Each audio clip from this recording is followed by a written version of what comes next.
Guys এখন বাজে 5টা 3 আর কালকে ঠিক এই টাইমে কালকের বাদে পরশুদিন এই টাইমটা 2 ঘন্টা আগে আমাদের সাথে এরকম একটা ঘটনা ঘটছিল।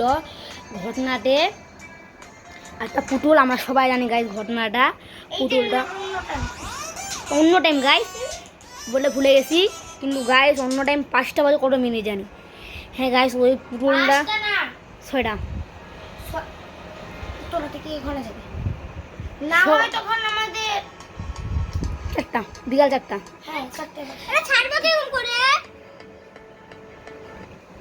গাইস শুনবেন। সেই সময় আমাদের খুবই একটা ভয়ঙ্কর পুতুল ছিল। আমরা সবাই ওটা পুতুলটা ফিকিয়ে দিছি।